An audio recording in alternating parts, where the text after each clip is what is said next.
Fundamentals of probability. Probabilities play such a huge role in our lives that it is essential to understand how they work. Let's begin with a few key definitions.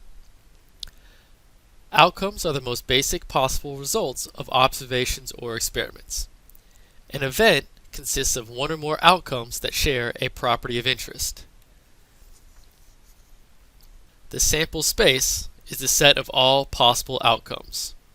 Let's follow along with the following example and see if we can consider the sample space, the number of outcomes, and the types of events we could have.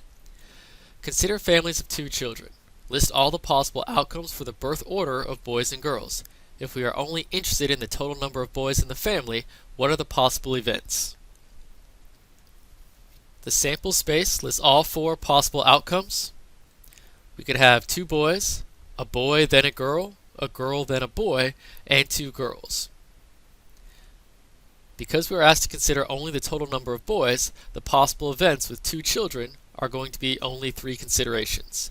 0 boys, 1 boy, and 2 boys. The event 0 boys consists of the single outcome, girl-girl. The event 1 boy consists of the outcomes girl-boy and boy-girl.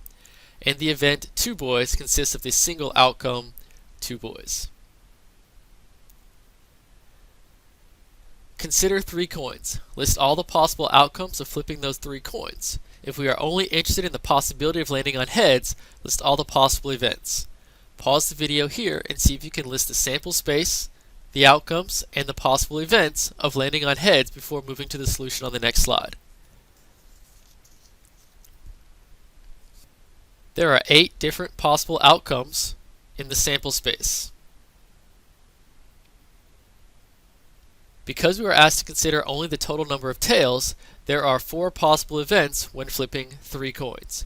We could have no tails, 1 tail, 2 tails, and 3 tails. The event 0 tails has 1 outcome, all heads. The event 1 tail consists of 3 outcomes. The event 2 tails consists of 3 outcomes. And the event 3 tails consists of a single outcome. The probability of an event is always going to be between 0 and 1 inclusive. A probability of 1 means that the event is always going to occur.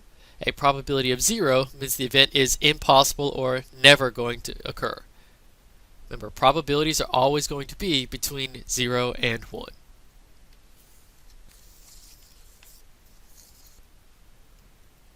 There are a few different ways to calculate probabilities. In this class, we are going to focus on the classical or theoretical probability method.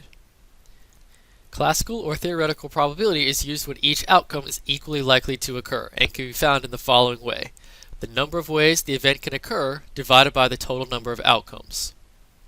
Let's take a look at a few examples. Find the probability that exactly 1 head is found when flipping 2 coins. Find the probability that you roll a 3 with a fair 6-sided die.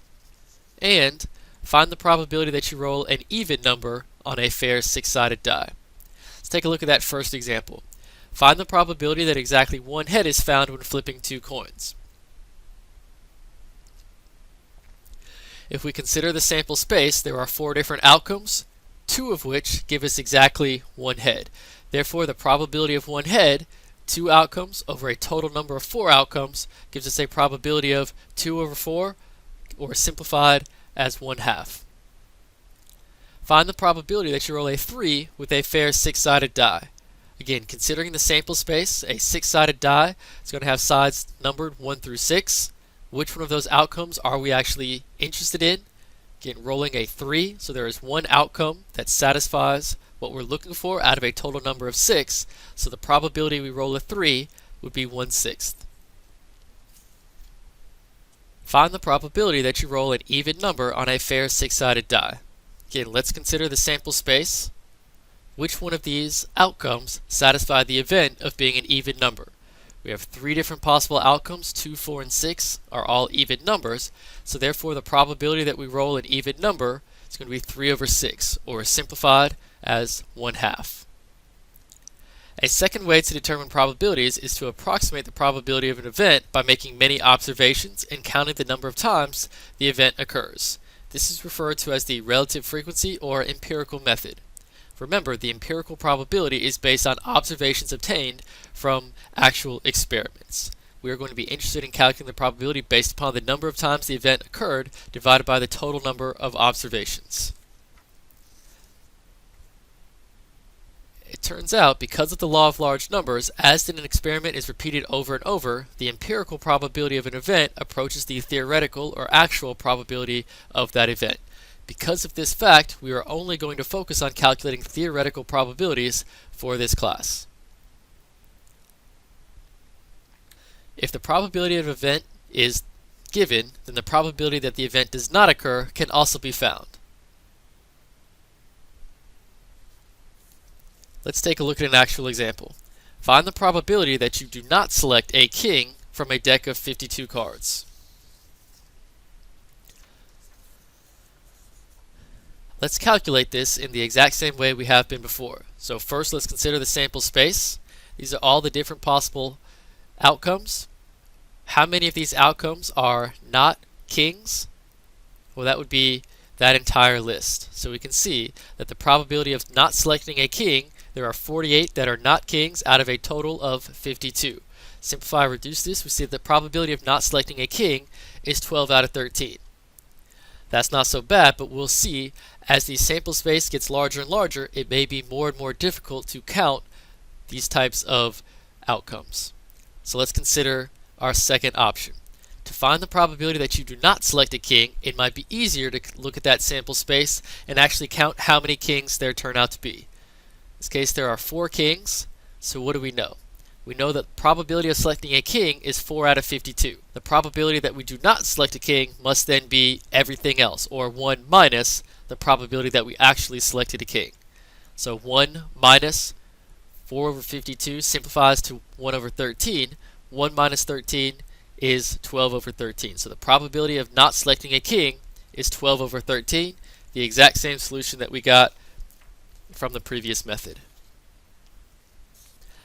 A probability distribution represents the probabilities of all possible events. We will see an example of this in class. There are several ways to express the idea of probability. For example, saying the chance of getting a heads on a coin toss is 1/2 is equivalent to saying the probability is 1/2. Another common term for probability is odds. Strictly speaking, odds refers to the ratio of the probability that a particular event will occur to the probability that it will not occur. The odds for an event are given as the probability that the event occurs divided by the probability that the event does not occur. The odds against an event are going to be calculated by finding the probability that the event does not occur divided by the probability that the event does occur. Let's take a look at some examples. What is the probability of getting 2 heads when flipping 2 coins? What are the odds for getting 2 heads and flipping 2 coins? And what are the odds against it? Let's start with our probabilities. Again, what is the probability of getting 2 heads when flipping 2 coins? We start off with our sample space. There are 4 different outcomes. Which one of these outcomes satisfies the event of getting 2 heads? Just 1 out of a total of 4, so therefore the probability that we get 2 heads is 1/4. What are the odds for getting 2 heads in flipping 2 coins? We're still going to consider that same sample space. We know, or we can see that the odds for, we want to calculate the probability that we get 2 heads and divide that by the probability of not getting 2 heads. So the probability that we get 2 heads we previously found to be 1/4. Probability that we do not have 2 heads would be 3/4. So to calculate the odds for, we're going to consider the ratio 1/4 over 3/4, which simplifies or reduces to 1/3. What are the odds against it? We're going to consider the exact same sample space, just recognizing that the odds against is calculated slightly different. Again, the ratio is just reversed. The probability that we get 2 heads and the probability that we do not get 2 heads still remains exactly the same. The only difference is going to be in how we calculate this final ratio. This time we're looking at the ratio of 3/4 to 1/4, which simplifies or reduces to 3/1, or 3:1. In gambling, the odds against usually expresses how much you can gain with a win for each dollar you bet. For example, at a horse race, the odds on Blue Moon are given as 7 to 2. If you bet $10 and Blue Moon wins, how much will you gain? The 7 to 2 odds indicate or means that for each $2 bet on Blue Moon, you would gain $7 if you win. A $10 bet is equivalent to 5 $2 bets, so you would gain 5 times 7, which would be $35. You also get your $10 back, so you will receive $45. 35 in winnings, 10 of the original bet when you collect on your winning ticket. Let's take a look at the following example. The odds to win the 2015 NCAA Men's Basketball Championship are given as follows. If you bet $125 on Duke to win it all, and they end up winning, how much did you win? Duke had an odds to win of 3 to 1. That means that for every dollar you bet, you could win 3. A $125 bet would win 3 times as much, or $375.